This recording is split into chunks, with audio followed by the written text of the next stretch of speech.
Welcome to This Week in Christian History, a podcast from the Center for Christian History at Mississippi College.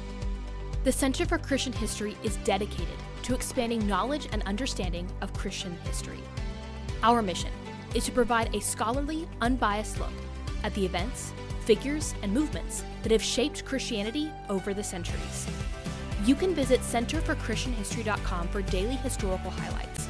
And each week on this podcast, we'll do a deep dive into key moments with Christian history's leading authorities. This episode of the podcast is sponsored by an anonymous donor who proudly and generously supports freedom of speech and freedom of religion.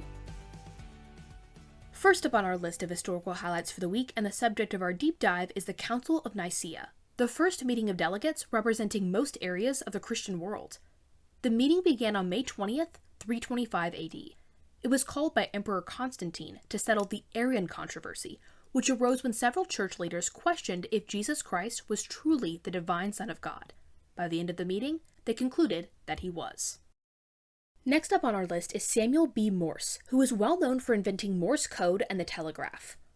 On May 24th, 1844, Morse sent the first telegraph message from the old Supreme Court chamber in Washington, D.C. to the B&O Railroad Station in Baltimore. The first message was chosen by the daughter of the director of the Patent Office. She chose a passage from Numbers 23:23 that reads, "What hath God wrought?"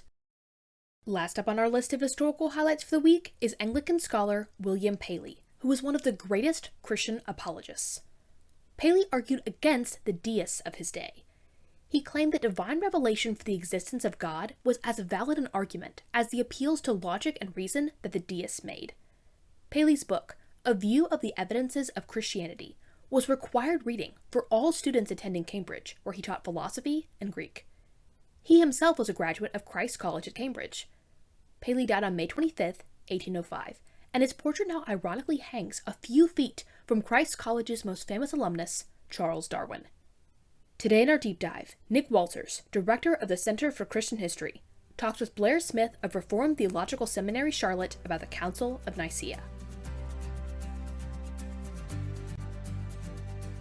Welcome back once again to This Week in Christian History, and this week's deep dive episode is on the Council of Nicaea, and we have our guest this week is Dr. Blair Smith, who is the president of the Charlotte campus of Reformed Theological Seminary. Do I have that right, Dr. Smith? The Charlotte campus? Do you say it that way, or does that's RTS at right. Charlotte, or how do we say that? RTS Charlotte's fine. Okay, all right. It'll work. You still get the mail, right? I mean, That's right. It still will come your direction to be able to. So, thanks for making time for us today and my talk pleasure. a little bit more. So, the Council of Nicaea, for maybe people who might not be as knowledgeable about the council itself, but on kind of a scale of, I don't know, 1 to 10, 10 being the highest and 1 being being the lowest, this council of all the church councils and others is way up the list, right? I mean, it gets a whole bunch of points, right? Just because it's the first one, or because of the theology, or let's jump into what all that means. So is that a fair question? Yeah, I would say it's probably the most important. That could be because it's the first one. It's what's known as this First Ecumenical Council, which is a council with representatives from the known world, which is primarily the Roman Empire at the time. It certainly has a high stature because of the creed that it produced, that Christians throughout the world have used in worship from the time of the council all the way to present. The council was in 325. I think Constantine and his stature within the Roman Empire has certainly elevated the reputation and the pivotal nature of the Council of Nicaea. And of course, Constantine was an emperor, and he became an emperor at a very pivotal time in the empire where Christianity was on the rise, and he became a Christian and made Christianity licit, whereas previously it was an illegal religion and was under persecution at a variety of times and places. So those are all important reasons, and it dealt with a theological issue, of course, which comes out in the creed that it produced, that was a significant issue among Christians And because Christians were growing at that time, it was a significant issue in the empire. And so, yes, very important. Could be argued, I think, the most important of the creeds, because so many of the subsequent creeds actually look back to Nicaea in many ways in foundational doctrine. So, for example, just to give an example, the second ecumenical creed is AD 381, which is the Council of Constantinople. And it, in a sense, goes back to Nicaea, represents Nicaea more or less, and then makes some additions. And then the subsequent councils continue to look back to Nicaea as foundational for the doctrine of the church. And as the church deals with further theological issues, it sort of builds on this fundamental structure that's given in Nicaea. Excellent. Right. So let's talk about what was the theological kind of reason to ding the bell, right? I mean, or to do the call, right? And that ultimately is kind of what we would call the Arian controversy, right? Or the Arius theology, or what's the right way to say that? Yeah, that's right. Arius is the man whose teaching was under question in the Council of Nicaea, and the legacy of his teaching, in a sense, became known as Arianism. And we can talk about why it became Arianism. That was largely due to a church father by the name of Athanasius, who associated subordinationism of the Son to the Father within the Trinity with Arianism. But Arius was a man, and he was condemned at the council. The council had some anathemas, and Arius in his teaching was anathematized at the council. But who was Arius? I think that was your question. He was a presbyter, so he had a church position at the time prior to the council in Alexandria, which of course is in northern Africa. And he had a debate with his bishop. His bishop in Alexandria was Alexander. So this can get confusing. So Alexander of Alexandria. Now, Alexander of Alexandria was teaching a doctrine which, according to Christians and according to me, is a biblical doctrine, but it got theological heft through a previous century theologian by the name of Origen of Alexandria. And the doctrine is of the eternal generation of the Son, so that the Son is eternal, and the Son is eternally coming forth, generated from the Father. So he was teaching this doctrine. He had a phrase, always Father, always Son. So if there's always a Father, he's an eternal Father because he's God. He's always had a Son. And Arius objected to his bishop's teaching. And in objecting to his teaching, the church became very concerned, at least locally initially in Alexandria, and they had a local synod which condemned Arius, and he was deposed from his office. But the theological issue of the relationship between the Son and the Father in the Trinity was a big one. Arius had a lot of supporters, whether they went as far as his teaching or not. He had a lot of supporters, and so this was a significant question in the church and in the empire. And he had a lot of people that were thinking along his same lines. Now, what was he thinking? Well, he objected to the idea of the eternality of the Son. So he believed that the Son was created. We are created human beings. The world is created. So if you have like an ontological map between uncreated and created, he put him on the created side of the ontological map.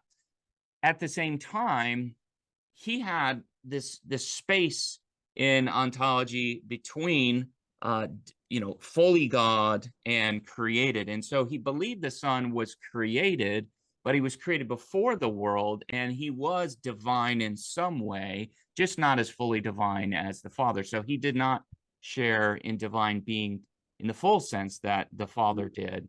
He was created by the Father. He even had a role in creation of the world, but there was a time when he was not. This became the famous phrase associated with Arius and his teaching. It was a phrase that was actually condemned at the Council of Nicaea, that they condemned this phrase. There was a time when he that is the Son, was not. So that's a little bit about Arius. He was a significant figure going into the council. His teaching was a significant figure surrounding the council. I would say after the council, he as a person was not a significant figure per se, but his legacy, his teaching certainly lived on in various ways. So what's kind of, because there's so many moving parts to all this, right? I mean, there's so many intersecting things. There's the whole conversation about, you know, why does the emperor have to be the one to call everybody together for church business, right? I mean, why isn't this just church business, okay, on its own to be able to? You've got Athanasius, who is a fellow presbyter, right? A preacher on the other side of town, right? That is also there. You've got him writing the Easter message about, you know, these are the books of the Bible and other things that Athanasius does. You've got the bishop involved, and you've got all of this stuff, right, going on all of that. But then the other idea about this doctrinal piece is, I guess when there were heresies at the time that the apostles were still around, Paul could strike out a letter, right, and go, hey, let me tell you, this is wrong. This heresy is off chart. This is not right. Here's what this is about. Or he wanted to be able to talk about, you know, any number of those things that were heretical, that he wanted to make sure we got our doctrine straight. But the last time I checked, you know, 325, Paul wasn't around, right? And neither was. So what do you do when there are these major theological questions, this one being a huge one about the Trinity and you know, Jesus being fully part of all of that? That's a bit, right? And so is the council is really kind of the only way they thought they could get that together? I know this is a loaded 15-part question, but the known world in one sense, you know, you think of the Roman Empire of the time, it had its own organization, and some of that organization was a little bit in flux at this time. But the emperor, of course, had that ability to pull together people from both sides, East and West. He also had funds, access to be able to gather in one place, bring leaders of the church together. He had, you know, there's some debate of his own personal faith. I don't think this is probably the podcast to get into that. But he had professed Christianity. He had an interest in this question that could have been personal, but certainly he had an interest in the question on a leadership level, because Christianity was growing, because the church was growing. The question of the unity of the church really affected the unity of the empire. And so he had definite concern there. Whereas, you know, what was his exact theological concern? Debate about that. But certainly church leaders had significant questions about the theology of this.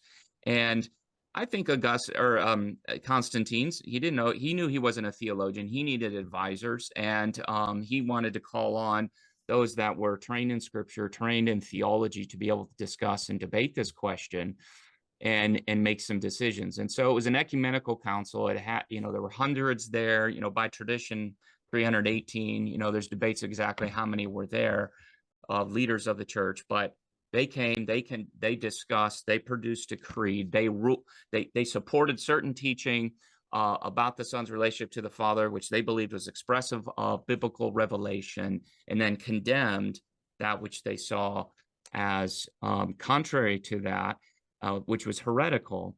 And so it created boundaries going forward, boundaries which were the boundaries of orthodoxy for good teaching for the church, that united the church, and the church could come together and say, this is what we believe, we're going to confess this, and this is going to unite us. We might have some distinctions based on all kinds of factors, but we can say this unites us, and the whole church has come together to do this. And at the same time, we're rejecting this, so that if you are steering over here, you're outside of what is Christian teaching.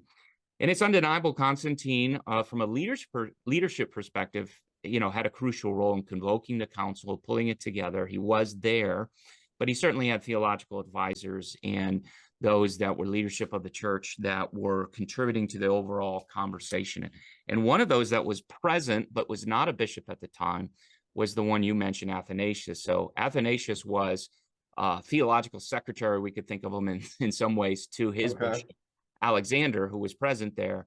But certainly Athanasius was present, and his voice really grew after the council in defending the clause, the key theological clause of homoousios, that the Son is of the same substance as the Father. And that's what you really smart seminary people talk about, is there's really just an I, right, between one word and another word that kind of throws it in a different way in the Greek or something like that. I can't recall it, but it just I know that it's in there, right? But it's in there, right? And so well, the I, the iota, yeah, that's a later kind of is he like the Father, or is he of the same substance? Later on, there became a group known as the homoousians, who said he was of like substance with the Father. That wasn't really a debate at the council itself. That's really a later debate, but there's been a lot of historians that have muddled that picture and we kind of put it back into the council itself. The council was dealing with Arius and his sort of radical views. You can watch the rest of Nick's interview with Blair Smith on the Center for Christian History website at centerforchristianhistory.com. This episode of the podcast is sponsored by an anonymous donor who proudly and generously supports freedom of speech and freedom of religion.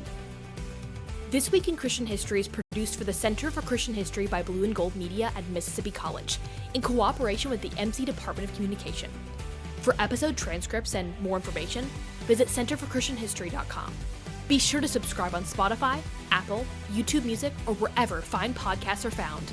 Our next episode is coming next week. Thank you for listening.